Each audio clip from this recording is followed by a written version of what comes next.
রাম মন্দির আন্দোলন যখন প্রায় শেষের দিকে তখনই এই স্লোগান তুলে দিয়েছিলেন হিন্দুত্ববাদীরা, যে স্লোগান আপনারা ইতিমধ্যেই প্রত্যেকে শুনে নিয়েছেন, অযোধ্যা তো ঝাঁকি হ্যায়, কাশী মথুরা বাকি হ্যায়। গত 22শে জানুয়ারি 2024 এই ভারতবর্ষের ইতিহাসে রচিত হয়েছে এক নতুন ইতিহাস।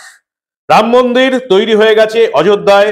সেই রাম মন্দিরে রামলালা নিজের বাড়ি ফিরেছেন, রামলালার মূর্তিতে প্রাণ প্রতিষ্ঠা হয়েছে এবং গোটা ভারতবর্ষ উত্তেজনার সঙ্গে সেই দৃশ্য দেখেছে। এবং এরপরেই অদ্ভুতভাবে আজকে আবার বারাণসী জেলা আদালতে জ্ঞানবাপী মসজিদ নিয়ে একটা বড় রায় দেবার কথা ছিল। সেই রায় বাইরে এসছে এবং সেটাও একটা, এই যে লড়াই চলছে বারাণসী বিশ্বনাথের মন্দিরে নিয়ে, সেই লড়াইয়ের একটা প্রথম পদক্ষেপ বলা যেতেই পারে।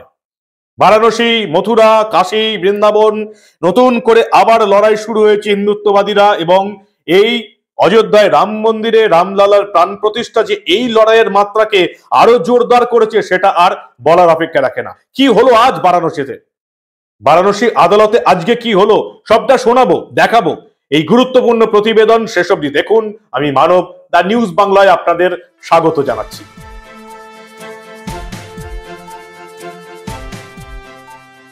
বারাণসী আদালতে আজকে এই জ্ঞানবাপী মসজিদ নিয়ে একটা রায় দেবার কথা ছিল এবং আমরা দেখলাম এই বারাণসী জেলা আদালত একটা রায় দিল, যে রায়টা গেছে অবশ্যই হিন্দুত্ববাদীদের পক্ষে।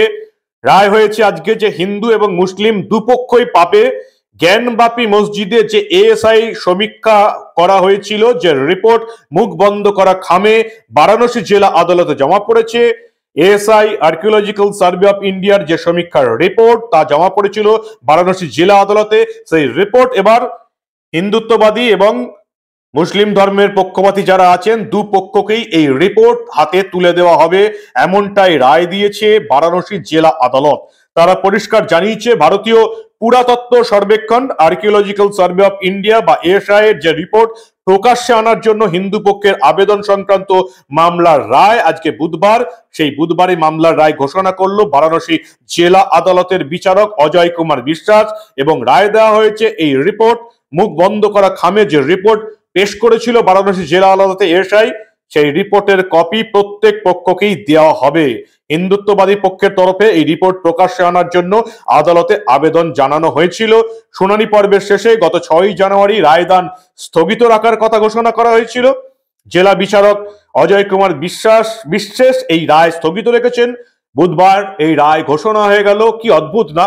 22 তারিখে রাম মন্দিরের উদ্বোধন হলো, রামলালার মূর্তির প্রাণ প্রতিষ্ঠা হলো, রামলালা ঘরে ফিরলেন, আর ঠিক দুদিনের মাথায় 24শে জানুয়ারি আজকে এই আর্কিওলজিক্যাল সার্ভে অফ ইন্ডিয়ার যে রিপোর্ট, সেই রিপোর্ট এবার সব পক্ষের হাতে তুলে দেওয়া হবে। রায় দিয়েছেন বারাণসী জেলা আদালতের বিচারক অজয় কুমার বিশ্বাস। এই রায়ের পর খুশি প্রকাশ করেছেন হিন্দু পক্ষের আইনজীবী বিষ্ণু শঙ্কর জৈন। ঠিক কি বললেন বিষ্ণু শঙ্কর জৈন, তার মুখ থেকেই শুনে নিন আপনারা। देखिए, आज दोनों पक्षों को माननीय न्यायालय ने सुना है और दोनों पक्षों को सुनने के बाद ये सहमति बनी है कि रिपोर्ट की सर्टिफाइड कॉपी दोनों पक्षकारों को उपलब्ध करानी चाहिए। अब जैसे माननीय न्यायालय ऑर्डर पारित कर देता है, हमारी लीगल टीम उसकी सर्टिफाइड कॉपी अप्लाई करेगी। देखिए, कोई टाइमलाइन कोई आदमी नहीं बता सकता है। अब जज साहब कब ऑर्डर लिखाएंगे, कितनी देर में लिखाएंगे, 15 मिनट में लिखाएंगे, आधे घंटे में लगाएंगे, 1 घंटे में लिखाएंगे, 5 बजे ऑर्डर आएगा, ये तो हम भी बैठे हुए हैं, आप भी बैठे हुए हैं। ये तो कह रहा था कि एप्लीकेशन उनका था कि एक अंडरटेकिंग में ये दिया जाए, तो उस पे भी आपका नहीं, हमने कोर्ट के सामने स्ट्रांग ऑब्जेक्शन किया था और हमारा ये कहना था कि अंडरटेकिंग देने का कोई मतलब नहीं बनता है और आजकल हर एक चीज पब्लिक डोमेन में है और ये कोई सीक्रेट प्रोसीडिंग्स नहीं है, कोर्ट की प्रोसीडिंग चल रही है। मीडिया के ऊपर आप गैग ऑर्डर नहीं लगा सकते हैं। सीपीसी में ऐसी कोई व्यवस्था नहीं कि आप मीडिया को रोक सकें एक चीज ना दिखाने से, और इसलिए इसकी कॉपी उपलब्ध करानी चाहिए। জ্ঞানবাপী মসজিদের রিপোর্ট 2023 সালের 21শে জুলাই বারাণসী জেলা আদালতের বিচারক বিশ্বাস হিন্দু পক্ষের আবেদন মেনে জ্ঞানবাপী মসজিদের সিল করা এলাকার অজুখানা এবং ভূগর্ভস্থ জলাধারের তথাকথিত শিবলিঙ্গ বাইরে এএসআই কে সমীক্ষার অনুমতি দিয়েছিলেন। তা চ্যালেঞ্জ করে সুপ্রিম কোর্টের দ্বারস্থ হয়েছিল মসজিদ কমিটি।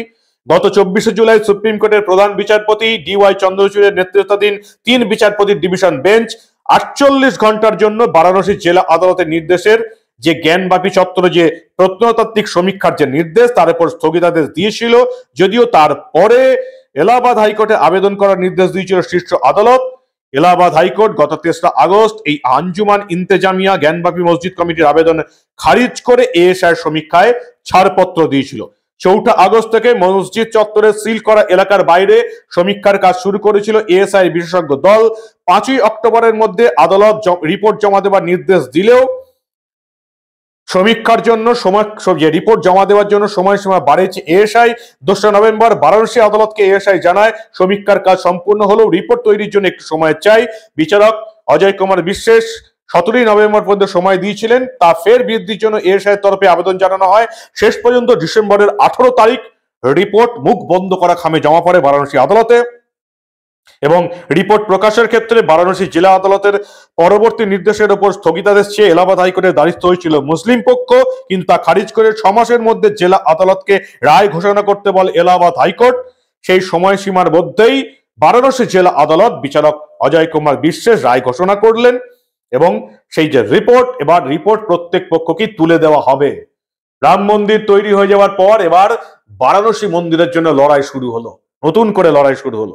আপনারা জানেন যে এই ঘটনা 2021 আগস্ট মাসে 5 হিন্দু মহিলা এই জ্ঞানবাপীর মা সিঙ্গার গৌরী অজুখানা ও তওখানা যে মসজিদের অন্দরের পশ্চিম দেওয়ালে দেবদেবীর মূর্তির অস্তিত্ব দাবি করে তা পূজা অর্চনার অনুমতি চেয়ে যে মামলা দায়ের করেছিলেন, তারই পরিপ্রেক্ষিতে 2022 সালের মে মাসে মসজিদের অন্দরের ভিডিও সমীক্ষা করার নির্দেশ দিয়েছিল বারাণসী নিম্ন আদালতের বিচারক রবি কুমার দিবাকর।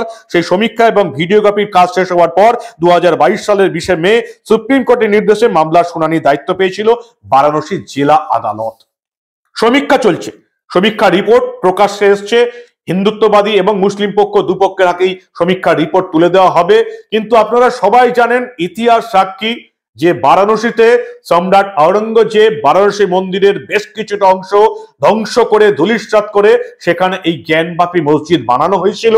মন্দিরের এই মসজিদের বাইরেও যদি দাঁড়ান দেখতে পাবেন মসজিদের বাইরে একেবারে মন্দিরের কারুকার্য নতুন করে বৈজ্ঞানিক পরীক্ষায় প্রমাণ হওয়ার শুধু অপেক্ষা। মসজিদ ভেঙেই যে মন্দির তৈরি হয়েছিল ঠিক বাবরি মসজিদের মতন, সেটা প্রত্যেকেই জানে। সম্রাট আওরঙ্গজেব যিনি বারাণসী এবং মথুরা দুই জায়গাতেই, এক জায়গায় কৃষ্ণ মন্দির, এক জায়গায় এই শিবের মন্দির মহাদেবের মন্দির ভেঙে যে মসজিদ তৈরি করেছিলেন এ কথা সবাই জানে, শুধুমাত্র আদালতে প্রমাণ হওয়ার অপেক্ষা। ঠিক যেভাবে বাবরি মসজিদের ক্ষেত্রে আমাদের সুপ্রিম কোর্ট প্রমাণ হয়েছিল, লড়াই সবে শুরু।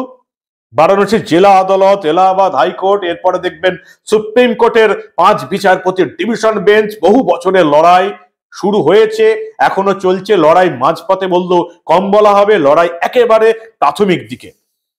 বারাণসীর নিম্ন আদালতের বিচারক রবি কুমার দিবাকর 2020 সালের অজুখানার শিবলিঙ্গের নিরাপত্তা চেয়ে হিন্দু পক্ষের আবেদনের জোরে অজুখানা চত্বর সিল করার নির্দেশ দিয়েছিলেন। সেই অজুখানা এখনো সিল হয়ে আছে। এবার সেদিকে যে অজুখানা যে কুয়ো হয়ে আছে সেখানে এবার মাছ যে ছিল সেই মাছগুলো মরে ভেসে উঠেছে, সে নিয়েও আদালতের কাছে হিন্দুত্ব পক্ষ, যেটা খুবই খারাপ। এ নিয়েও কিন্তু আদালতে আর্জি জানিয়েছে হিন্দুত্ববাদীরা, সেই আর্জি মেনে ওই মাছ তুলে ফেলার নির্দেশ দেওয়া হয়েছে কোর্টের তরফ থেকে। তবে বারাণসী যে লড়াই শুরু হয়েছে, মথুরার লড়াই হয়তো কিছুটা আরো কষ্ট হবে। যেটুকু মথুরার যে প্রমাণ জমা পড়েছে সেই মথুরার প্রমাণ যথেষ্ট নয়, তাই মথুরার মসজিদে কিন্তু আপাতত সমীক্ষার নির্দেশ বন্ধ রেখেছে সুপ্রিম কোর্ট।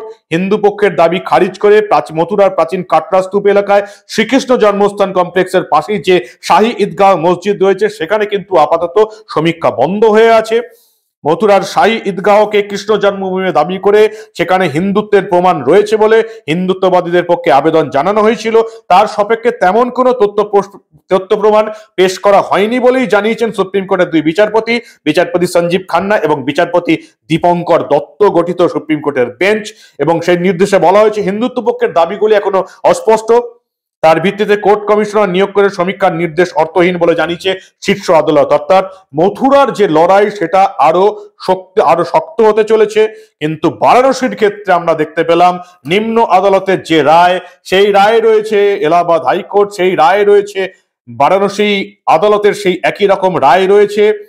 সেখানে এবার এই যে সমীক্ষার যে রিপোর্ট, এএসআই এর রিপোর্ট, তা হিন্দুত্ববাদী এবং মুসলিম ধর্মের যারা পক্ষপাতী আছেন তাদের প্রত্যেকের হাতে তুলে দেওয়া হবে। সেই রিপোর্ট পাওয়ার পর হয়তো এরপরে আরো বড় আদালতে এবার এই মামলা শুরু হবে। সুপ্রিম কোর্টের প্রধান বিচারপতির ডিভিশন বেঞ্চেও হয়তো আমরা দেখব কয়েক বছর পরে এই মামলা শুরু হলো, ঠিক যেমন রাম মন্দির নিয়ে মামলা শুরু হয়েছিল। আপাতত বারাণসী আদালতে এই মামলা চলছে জ্ঞানবাপী মসজিদ নিয়ে। অন্যদিকে সুপ্রিম কোর্টে কিন্তু মথুরার মসজিদের সমীক্ষা নয় বলে দেওয়া হয়েছে। আরো কিছু প্রমাণ তারা জমা দিতে বলেছে, সেই প্রমাণ এবার জমা পড়বে হিন্দুত্ববাদীর তরফ থেকে।